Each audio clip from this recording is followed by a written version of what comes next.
Hello and welcome, everyone. Thanks for joining us today. I'm your host, Ben Martinek on Catholic Money Mastermind, and I'm joined today by two other members from the Catholic Financial Planners Network, two other financial advisors, and we've got quite the conversation we're going to have. Looking forward to it. It's not every day we get a chance to nerd out a little bit on financial planning matters, but we're doing this new series of round robins for the podcast, where we're going to try to dig into some technical matters and strut our chops, at least as much as we're able. So we'll, Lord willing, we'll see how it goes. But I'm joined here with Robert Franer and Tyler Myler, and they're going to take a moment just to introduce themselves. So, Robert, if you don't mind, could you just say a few words and say hi to everyone back to the show again? Sure. Thanks for having me back, Ben. I've been a financial advisor here with Castellan Financial for about 11 years. And so taking over a largely retiree-based business, but still happy to talk about those folks who are accumulating. Great news. Yeah, our topic for today, folks, is going to be more on this focus of an accumulation phase and some of the data, some of the research that's been suggested by the folks who research this stuff. We're going to see what they have to say. So looking forward to jumping into that paper. But before we do, Tyler, why don't you just say a few words as we get the show underway? Yeah, my name's Tyler Meyer. I own a firm called QED Wealth Solutions. We specialize in primarily working with retirees as well.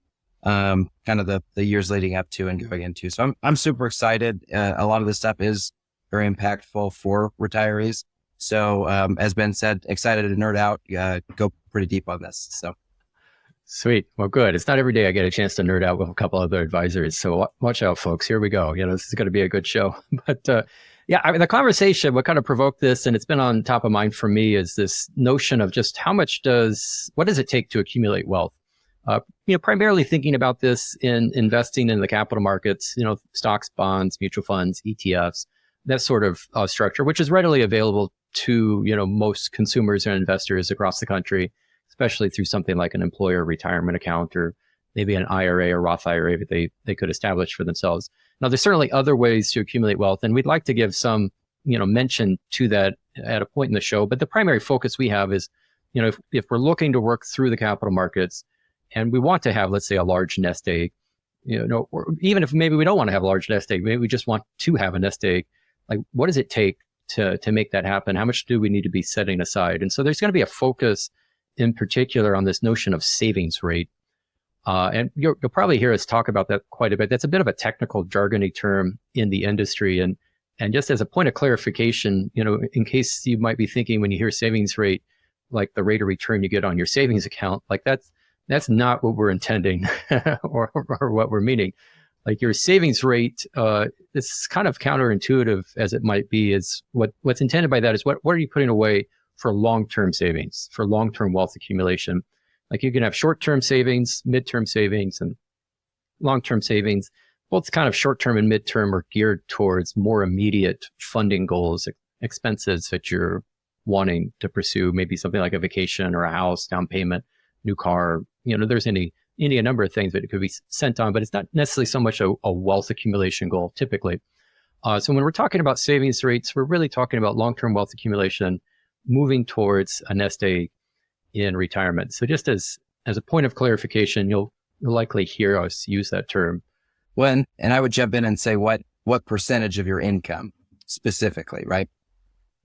Right. Yeah. So if I want to, have, there's different ways to kind of size this up and approach it and value. And so we'll start to jive right into that. But typically savings rate means as a percentage, as Tyler just said, it's a percentage of your gross earnings, of what your actual what you're making each year. How much should you be putting away towards savings? So, maybe we could just jump into the Wade Pfau article that came on this. Wade Pfau's a retirement researcher. We could give a copy of the PDF article. If you want to get nerdy, you could definitely get into it. He's an economist by trade, and so training. So there's plenty of data and charts and plots. What do we call these things? Scatter plots? I'm not an economist, so like, what are these things? But if you want to get analytical, that's Wade's your guy. But his take specifically in this article was, what's a better constant to have for a client situation not so much whether or not we should be shooting for a withdrawal percentage of 3 to 4 or 5% in retirement. That's a whole other separate conversation. We won't really go into the details of that, but more like what's a good amount for you to be just setting aside? Like if someone has to shoot for something, what's that going to be? And so Tyler, I'm going to kick it over to you a little bit. What was your take both on Wade's article, but you also had shared ahead of our call that you also kind of have your own metrics that you often advise younger clients to shoot for. So I'll leave you to answer, maybe to speak to both of those when you get a chance. Yeah, sure. So in this article, when we're looking at, how much do we need to set aside? And the assumption is a constant in this article in particular, the assumption is a constant for 30 years leading up to retirement and then having a 30-year retirement. But one of the key findings, I thought the most fascinating finding was the impact of starting early. So if you save instead for 40 years instead of 30 years, you dramatically reduce almost in half what your savings rate has to be. And so looking at that, it's so important to start early with your savings. And this is, this has been said kind of ad nauseum by financial planners forever. It's that it's the compounding interest. It's the impact of compounding interest. But it is just so true as you're looking at this, I need to save up a certain amount to have a certain income in retirement. Starting earlier allows you to save significantly less. One thing that I've always told, younger, I don't have a ton of younger clients, but younger people when they're asking me for advice is a stretch goal to shoot to have 100,000 in savings and investments by the time you're age 30. And there's nothing really magic about that number other than it's just a fantastic start. Just using, there's this kind of rule of thumb in planning that's called the rule of 72, which essentially says if you take 72 divided by your rate of return, that's how long it's going to take to double. So for super simple math, if we earn 7.2% in the market, then our money's going to double every 10 years. So at age 70, we kind of did the math quick beforehand, but at age 70, this is doubled to be $1.6 million if you just get 7.2% during that time frame. And that's if you never save another dime. The other incredible benefit of saving early is the simple fact that you get into the habit of saving. So somebody that saved 100,000 by age 30 is obviously very likely to continue to save and continue to compound that initial 100,000. Yeah, so there's some really good nuggets that you had on that, Tyler, that I'd like to maybe just dig into and make sure we, they don't slip right past with the audience. And so, one of this is like, in order, long-term wealth accumulation, one requires a degree of discipline, and so if we're always pushing tomorrow off to tomorrow and to the next day, and I'll get around to saving after maybe this next purchase, and we're never really putting that much money aside, we just don't have the habit of savings. And it's possible for you to delay and not immediately save and not do this, but at some point you do have to develop that habit. And if we've only created a habit of not having the habit of savings, that's a habit that has to be broken. And it is, as this chart is, alluding to or illustrating, put together by Wade Faw's article, the longer we delay or the more we shorten the savings period that we have towards the goal that we want to accomplish, only the more we have to set aside in savings, because we're not getting the benefit of this compounding. And so just to reiterate the value and the importance of that, like compounding, like probably, what does that really mean when someone says the term? The rule of 72 captures this so well in this notion of how quickly your money doubles. Like how soon do you get a double? And I think we all can see rather quickly, if we just have 2 times 2 times 2 times 2, that you don't have to have too many twos. You don't have to have that exponential growth go too far along before a doubling, on the 4th or 5th level really starts to matter. We go from 200,000 to 400,000 to then 800,000 and maybe even, let's say, 1.6 million. Like those are starting to get to be really meaningful doubles. And it gets harder and harder for those doubles to take place in your situation if we have a really contracted period of time. So it requires to come to the same goal, the same amount, you have to just save more. Like, it's possible to do it, but at the end of the day, you're just going to have to put a lot more towards savings.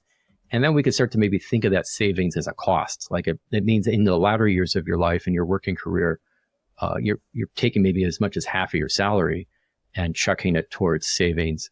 Whereas had you just done this earlier, started earlier, you wouldn't have to have committed 50% of your salary. It could be, as this chart is getting to, let's say we had an 80-20 bond portfolio with, 30 years of accumulation.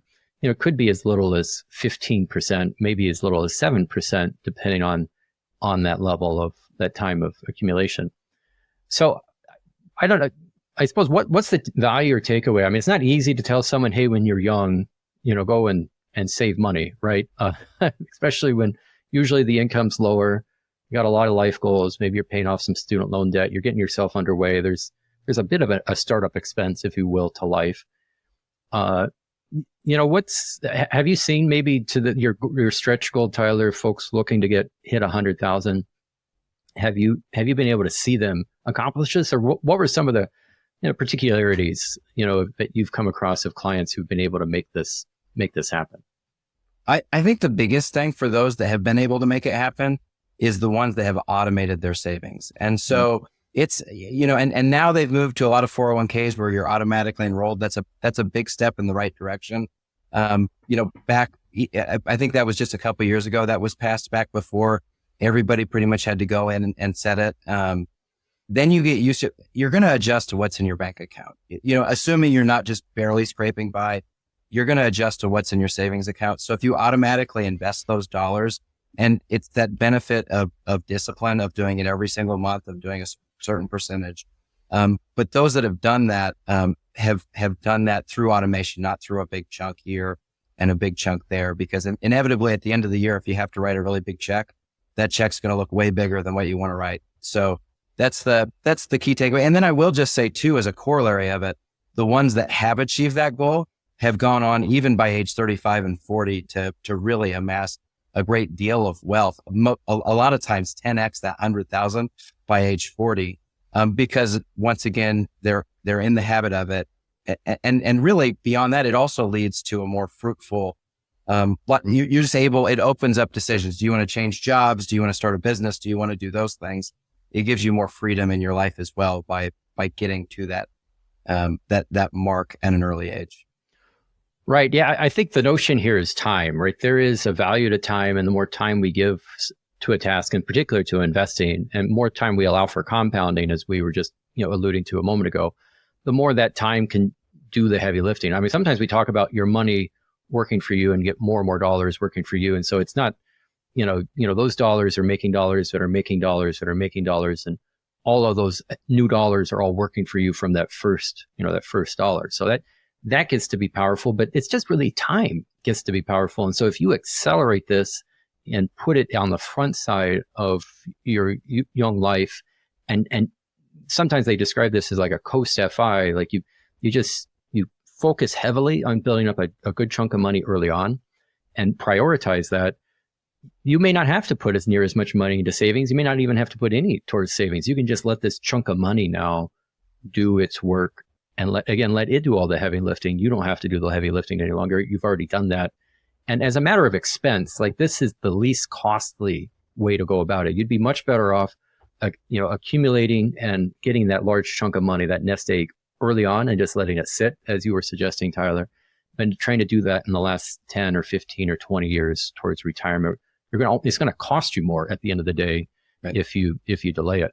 So, like, if nothing else, if it would drive you, even if you're like, I don't really want to accumulate wealth, if you're just like, I don't want to work as hard, or I just don't want to have to pay as much. Like, if you're looking for a deal, like, I'm looking for my discount, like, it's a lot cheaper. Like, this is a sale. Do it sooner. It doesn't cost as much. You'll be better off. You'll think to yourself, later on. Robert, I know you had some technical difficulties cutting in and out of there, but if you'd like, we'll leave you to kick in and chime in. What are some of your thoughts on this long-term wealth accumulation and just a commitment towards a savings rate, especially, when young? Sure. So the folks who save young, like Tyler was saying, who automate it, who get used to living without that money, are the ones who really seem to accumulate a lot. So, for example, I have a client couple that are retired. They're in their mid-70s. They were a school teacher and a school nurse their whole career. Well, they're currently sitting at about 2 million in assets all told, and about 1.7 of that is invested, either in the stock market directly or in annuities. And so certainly they just saved their maximum amount their whole lives. Now, I'm obviously, I'm 36, so I wasn't there for that, but it's just a great example of that automated savings. Right. I suppose maybe the takeaway from that is it really like, sometimes it feels like to get to a point of, being self-sustaining or having a chunk of money that really is going to carry you through and be something for your nest egg, like it's a meaningful amount.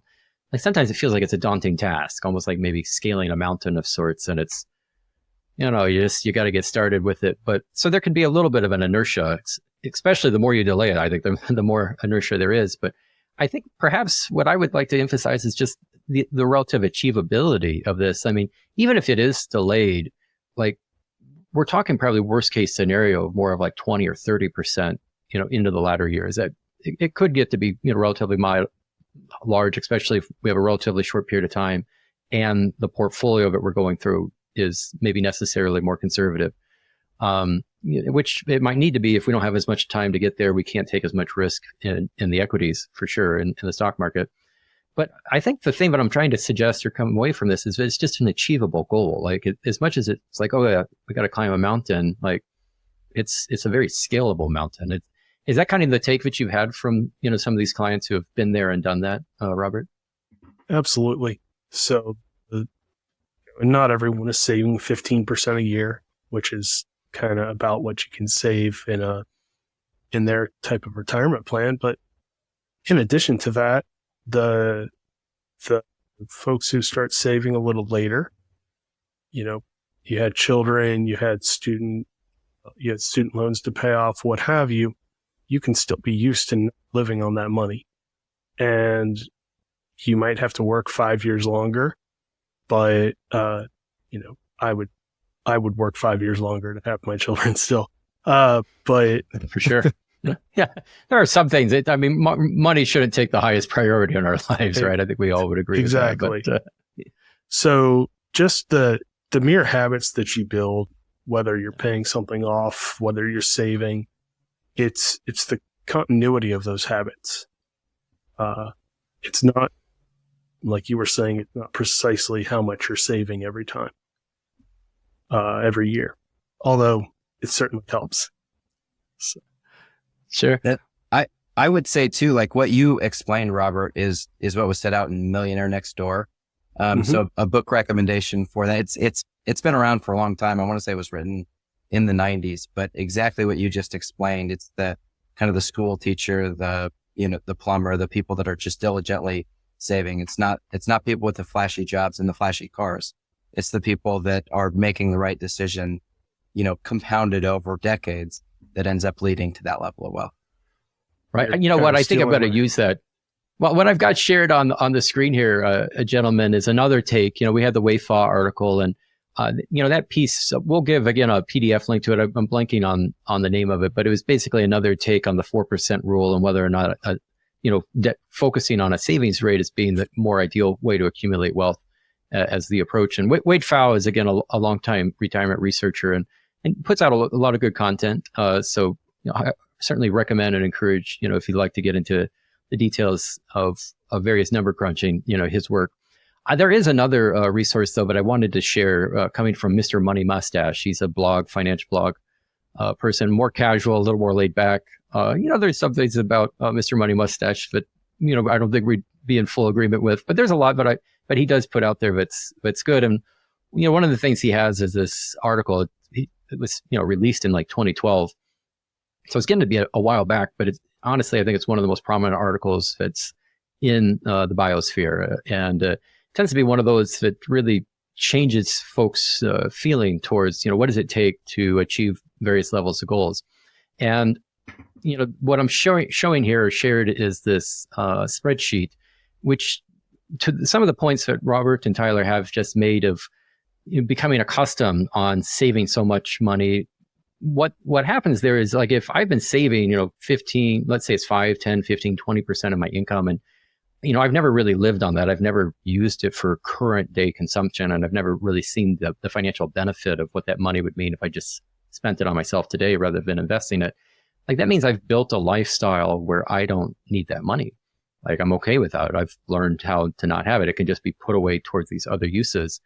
And, that's part of this notion of a savings rate, that the more of it I put towards savings and kind of as a result, consequently reduce my standard of living and reduce what I'm accustomed to, and perhaps just reduce what I'm capable of living. You don't have a bigger house, don't have a flashier car, I have a more modest or even frugal background.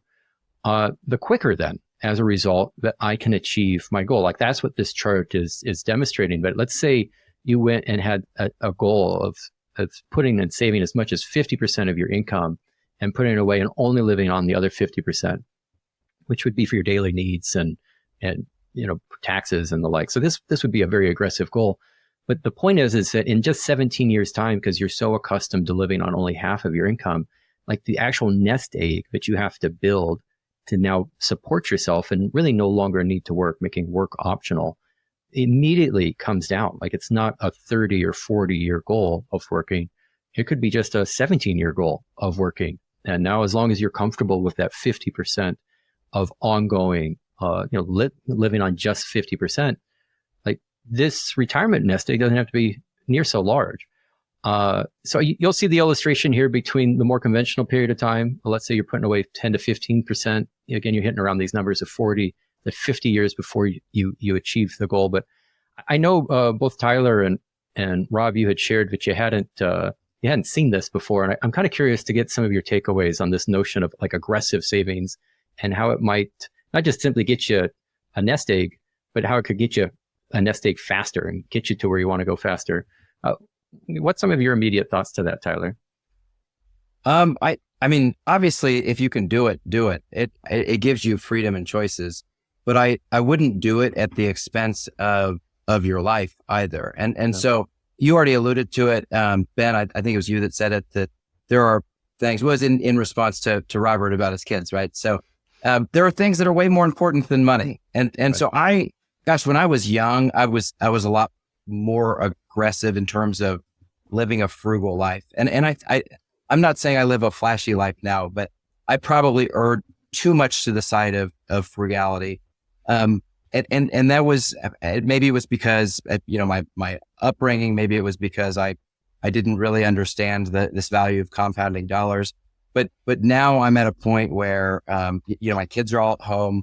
I want to make sure that we're experiencing things with them. I don't need to save. I don't need to squeeze every last dime. And we are fortunate, right? We have income above our needs, but in that regard, like, I don't want to save 90% of my income right now. I want to have a little bit nicer house. I want to have my wife stay at home. I want to do those type of things that we could have a higher savings rate if we didn't do those things. But, so I think you've got to be careful on both sides. The virtue is always in the mean. And so you really, I think, need to shoot for the middle on this. Don't get lulled into being overly aggressive at the expense of living now, but don't get lulled into being under aggressive with your saving and then force yourself to work way longer, because there's fruits on the other end of that as well by being financially free. Yeah, maybe just to chime in, and then I'll let you speak a little too, Robert. I mean, I have seen firsthand folks from which they do take this pretty seriously, and they've been clients of mine, and it's almost like they put all priority towards saving as much money as they can so they can get to the goal sooner. But what can happen is they have a life that they're living, but they don't want to live anymore. Like, it's not a very enjoyable life, and they almost like they build up within their own self like this scarcity mindset where they feel like everything starts to be really heavy in their financial decisions, and any splurge is almost like we could just think of it as scrupulosity at some level. It's like you start to become worried or concerned about indulging in any way because it's potentially jeopardizing this future goal. And so, as fun and fascinating as those numbers are, and again, I think if you can accomplish it, it's not a bad goal. But there can be all to your point, Tyler, there can be a disease really that develops here where, are you purposely forcing yourself to stay in a higher job, that you hate, but you don't want to do, and it's making you miserable just so you can hit this higher savings rate, when maybe you could go ahead and just make that change today.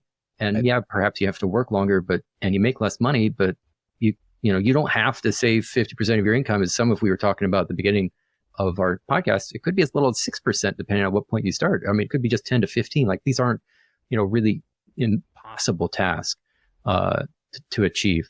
So with some of that in mind, I mean, Robert, what's your take, on this, highly aggressive savings rate? Is it something that you find attractive, or do you think it's poo-poo? I think, like so many things, that depends on your family. Sure. So I know a couple of guys who they didn't get a chance to have their fathers grow old, and if the listeners know what the FIRE community is, that's financial independence, retire early. They're really making an effort to do that, to retire in their early 40s and do those things with their children. And that's what's important to them, right? So in their 30s, yeah, they're going to save 50% of their income, where their wife's going to get a job and she's going to save 100% of it. But then I'm a little bit more laid back, so I'm much more down towards the 15, 16% annually. I'll retire when it seems safe to retire. It also allows me to live life a little bit now. I can coach my son's basketball team. And that's partly the advantage of being a small business owner as well. But it's a lot. If we go back to that chart, maybe I work until I'm 70. But if that's what it is, that's what it is. Sure. I mean, there's kind of a flip to this. I mean, as much as we were saying, look, on the front side of this, you could just build up a nest egg and get that going and do what's, again, a coast-fi. So that comes from the same community, this financial independence community, where you do all the heavy lifting early on and then try to get that money working for you, like we were talking about. And the truth is you could flip it the other way around. You could not save any, which we're saying if you do just a modest amount, even early on, like just as little as 6% over the course of 40 years, like that's maybe all the more you need to do to hit your number. But you could also choose not to save any and then just throw all your savings in at the very end of life and keep a focus on living for today and living for now, and then try to make it all up in the last 10, 15, 20 years. And like the logic of this still holds, right? If you're saving, let's call it 50% of your income in those last 20 years, you'll still get to, where you need to be. The danger is, and we've kind of touched upon it, but I just feel like it deserves to be reiterated, is if you've spent your whole life not saving, and now all of a sudden the goal is to save 50% of your income, or that's what needs to happen, like that's got to be a huge reduction in the standard of living. Like, we're not talking just a little bit of money that needs to get put away any longer. It's like we're pumping the brakes really hard on your situation. What you've become accustomed to has to come to an end. And so, as much as mathematically this kind of makes sense, practically, behaviorally, like you guys are kind of smiling here, right? Like, what do you think, Tyler? Do you think someone's going to be able to slam on those brakes and suddenly only spend 50% of their income and put the other 50% away in savings? I mean, I've never seen it. I'm not saying it couldn't happen, but I've never seen it. But like to your point too, though, there's huge advantages to understanding the math behind this as well. So if hey, I just got to do 15%. I've got no intentions of retiring early. I don't have to be, and maybe that's kind of where I've reasoned to too, Robert, as you were kind of talking through that. It's like, I know the math behind this. I know where my investments are going to be. Like, we can project with fairly high levels of confidence what they're going to be in 20 or 30 years. Maybe not next year, but 20 or 30 years, we've got pretty high levels of confidence to where we think we're going to be at. And so, that there's absolute truth to that. The math does work. There's a long history in the stock market. We know where we're going to end up. But habit is incredibly important. To Ben's point, you can't just start saving if you've never saved before. You get accustomed to that lifestyle. Lifestyle creep is real. As long as you can ward it off, the better, because I don't see people moving into worse neighborhoods. I don't see people driving older cars. I just don't see it. And so your life's not going to change. You're not going to be able to put the brakes on it. and you're going to end up pushing yourself to work longer if you wait, which to me is entirely different than saying, I'm going to save my 15% and that will be there at age 65 when I retire and that'll be enough. Those are two different conversations than waiting until 45 to start investing. Sure. That seems like so much more of an obtainable goal and a mindful goal of like, let's just commit to 15% and put it on autopilot, let it, move itself along and forget about it. And it'll do its work, but I'll do my work and, we'll kind of meet each other here at the end. Is that kind of where you're at, Robert? I know you were saying for 15%. For what it's worth, that's kind of where we're at too. Like I'm not a big time aggressive saver because it's, at some point I want to enjoy life too. I mean, I think that's naturally enough. That's the driving force. I'd rather just be, find a work. Like the whole point of that FI focus is trying to make work optional, but maybe instead of making work optional, I just find work that I enjoy and then I don't need to make it optional just to go and do that work. Right. So what are your thoughts, Robert? Is it similar as what we're expressing here? It is similar. And I think folks just need to remember this is 15% of your current annual income, not 15% of what you were earning at age 25. And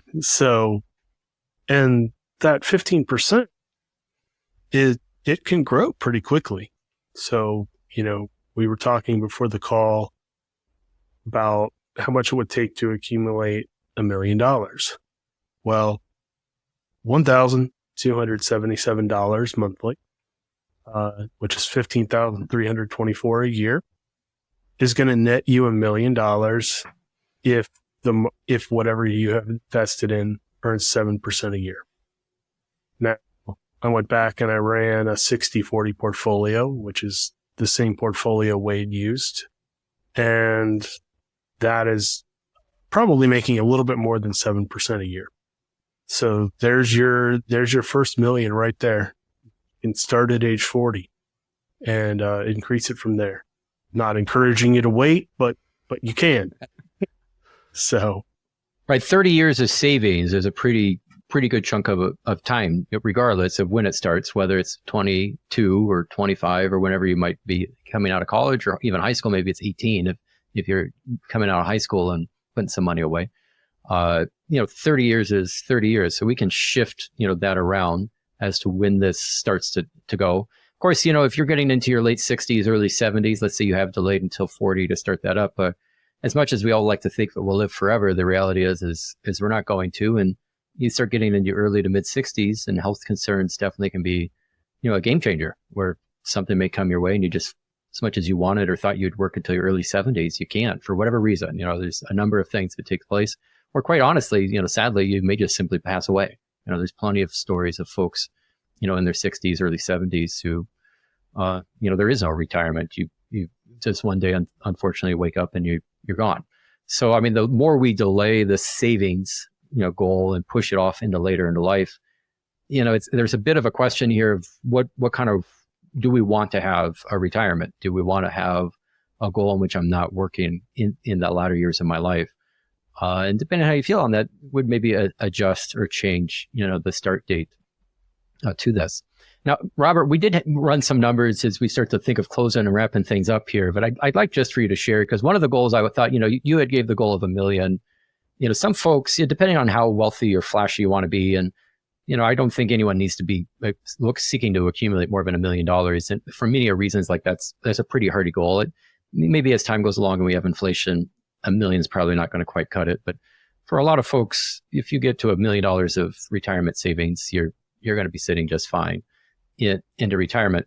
But just out of curiosity, if someone wanted to be like, nah, that's just not enough for me. I want to be independently wealthy. I want to have so much in retirement that I don't want to say it's impossible for me to crack my nest egg, but it's like, it's a lot of money. Like I can blow as I want. Like let's say it's 10 million that you would shoot for.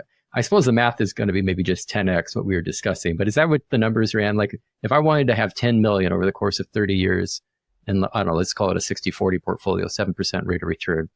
What do I got to be saving aside on a monthly basis? So monthly, you're at 12,771. And that leaves you, I think, with $59 extra. Okay. So, there you go. But that's 153,250 a year. So you're really getting up there. I've worked with two clients, and in the past that have reached that. One, he was in private equity, and the other was in a private firm with an ESOP plan. So, those are two pretty unusual ways to gain wealth. Don't think, I know it's not available to me. It's not immediately available to most Americans. So, but as I mentioned earlier on in the call, I have a couple school teacher and school nurse who are pushing 2 million, which is very, very doable for most of us.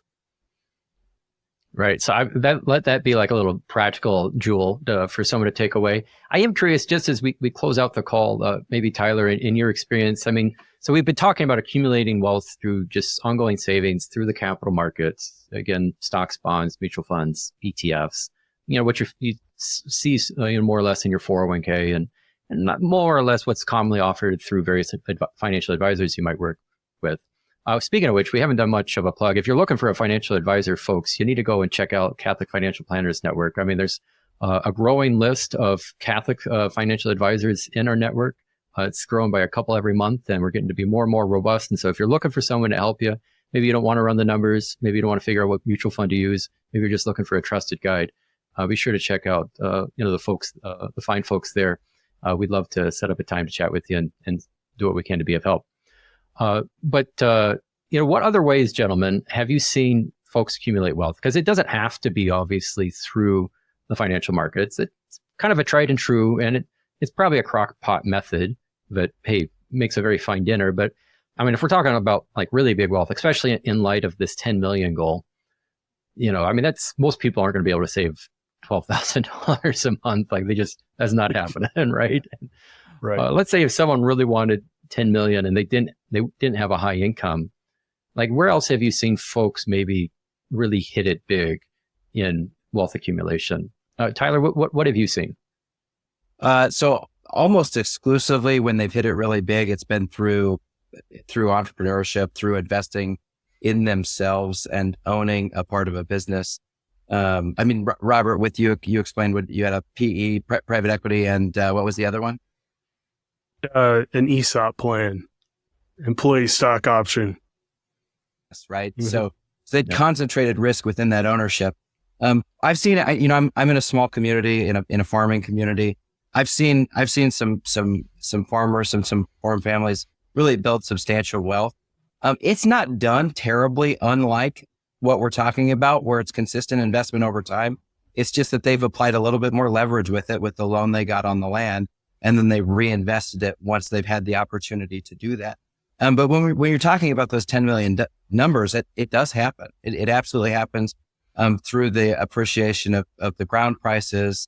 I've seen some other small business owners do the same thing through the appreciation of their business. But then the key is particularly for small businesses, then how do you exit? Is it going to a child? Have you structured things to where you're able to sell it eventually?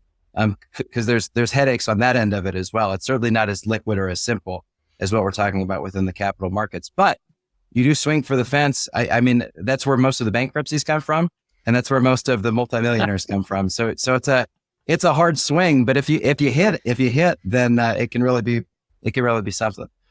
Yeah, there's definitely a risk-reward relationship there. As much as you can see a big reward for that, and I certainly know firsthand folks who have made millions of dollars through entrepreneurial endeavors. In fact, that's probably, if that's what you want, if you want to make it big, you need to be looking at starting your own business and some sort of maybe product line or service, and then growing that, really compounding that year after year and year. That is your investment. And as much as we've discussed putting money away, into the capital markets, and perhaps you should still do that just as a backup plan to be safe. Like your big investment, the thing that's really driving you, what's going to be the deciding factor of where all this ends up, is the business. Like that's what makes it. But as much as it does make it, or could make it, the amount of businesses that fail is staggering. It's most of them. It's a lot of them. Entrepreneurship is a hard road. And so as much as you can make a lot more bigger returns, and we can get that nest egg, it's a lot of risk and it's a lot of hard work. There's no free lunch, I think, would be my take on all that. As much as it can make it work. You're paying for it too. Like there's a reason why there's a big payoff. I'm in a, like, I encourage it. Like, I think if you have an opportunity and a desire to do it, you should do it. Just do it smartly. Just don't, make sure that you have money set aside if you're starting something, or that there's another person working and bringing an income. But if you have the opportunity to dip your toe in and see if you get traction, like, it is a way to accumulate substantial wealth if you can make it work. Right. Yeah. Robert, do you have any thoughts or experiences along those lines too? They're similar to yours. It's concentrated risk either yields big returns or bankruptcy. So, that's the unfortunate reality, is that if you really want to hit it big, you do have to take risk. I'm a sports guy, and it's like the home run hitters always have a lower ERA or batting average. So it's along those lines. Makes sense. Yeah. If they're swinging for the fences, they're probably striking out more than they are hitting, hitting runs and balls. And I'm not much of a baseball guy, but I know at least enough to be dangerous. So there we go. Well, folks, hopefully that captures that. I think maybe as a nutshell, at least on significant wealth accumulation, this starts to be a matter of, are you concentrated or are you diversified? As much as you could, accumulate a sizable nest egg. When you're going through the capital markets, it's mostly diversified risk that we're taking, and so kind of necessarily, it certainly has the means to go and get you where you need to go. I think it's definitely more a safer approach than entrepreneurship. But I mean, if you have aspirations to have not $1 million or a couple million, but millions of dollars to your name at the end of your lifetime, doing it through the capital markets is going to be, you better be ready to put a chunk of money, a lot of money away every month, as we were suggesting. It's either that or it's got to be entrepreneurship. Those are really going to be the only options to you. So, but we hope on the whole that this has been helpful for you in this question of wealth accumulation, and how much do we need to be saving? And we haven't really touched upon this other item. I'll give it just a mention, and then we'll wrap it up. But that savings rate that we were talking about wasn't just simply your own personal savings rate. It's also employer match. So if you're participating in a 401k and you've got a good match, we're looking at 15-16% in total, not just your personal. Now, if you really want to, I think, secure things, I would shoot for 15% personally. But the employer match, depending on what you're getting there as a benefit, can go a really long way. And I know of some clients who've got an 8% match from their employer or better, and so that's like half the heavy lifting. You do 8%, they do 8%. Voila, we're at 16%. You're pretty much on track now for a good retirement. But gentlemen, thanks so much for joining me, chatting this out, nerding out a little bit. Clients, I hope audience, I hope you had a good time hearing it. We're going to keep doing more of these round robins and getting into other topics. If you have any ideas, by all means, reach out to us at the info account. Let us know, give us some suggestions. We'd love to maybe answer some of your questions via the podcast. But until then, gentlemen, why don't we have you sign off and tell the audience where they can go if they'd like to connect with you. Find out more about me and my firm at qedwealthsolutions.com. That's with Tyler, folks. And then Robert, where can they go if they'd like to go check you out? Sure. So they can look up castellumfinancialadvice.com, CASTELLUM, or I'm on the Catholic Financial Planners Network page, which they should visit regardless. Yes, absolutely, folks. Go check out the Catholic Financial Planners Network and reach out to a few of our advisors, and hope you can find someone that's going to really do wonders for you and get you good direction on where to go with your finances. So, well, until next time, everyone, thanks for listening, and God's blessings to each and every one of you.